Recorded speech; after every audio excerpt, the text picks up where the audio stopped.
Now we're going to turn to the city of Howell, taking a unique approach to change its image over its complicated history with extremist groups. They have hired a public relations firm. It is a story. You brought 7 News Detroit reporter Ruta Olsonida when she was in Howell last week, hearing from residents about their community and their concerns. Well, Ruta is back in Howell again tonight, hearing from some people who say this is long overdue. The city of Howell is expanding, growing, and diversifying. But city leaders say it's hard for this new Howell to be shown when a complicated past follows this city around. It's why the city is now continuing to work with a PR firm to turn that image around.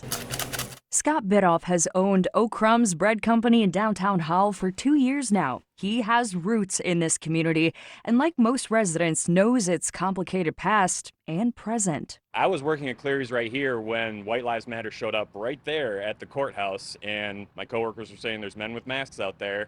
Throughout history, the city of Howell has had its fair share of demonstrations from alt-right and white supremacist groups, the most recent ones happening just last year. When you read it in the paper, Howell, you're already getting this idea that forms in your head.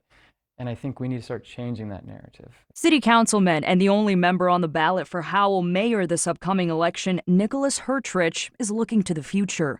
He acknowledges the complicated past of the area, but says it was time for professional help for the city to move forward. Drawing people here, changing that narrative, changing the idea that Howell isn't a welcoming place. I don't know how you do that without work. The city hired the Holland-based PR firm Birch last year to change the narrative and highlight the projects the city is excited for instead, like new community areas and businesses.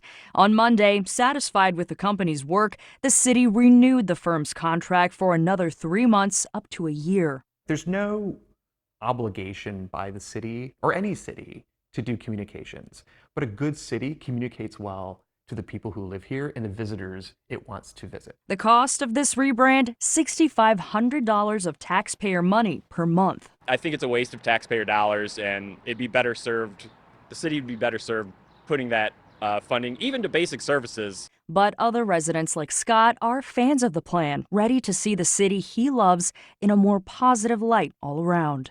Not only the city of Howell, but the community in general has taken more bold and direct steps to try and eliminate that stigma that's been associated with Howell for so long. In Howell, I'm Ruta Olsonida, 7 News Detroit. Wow, very interesting. Ruta is dedicated to bringing you stories from the Howell area.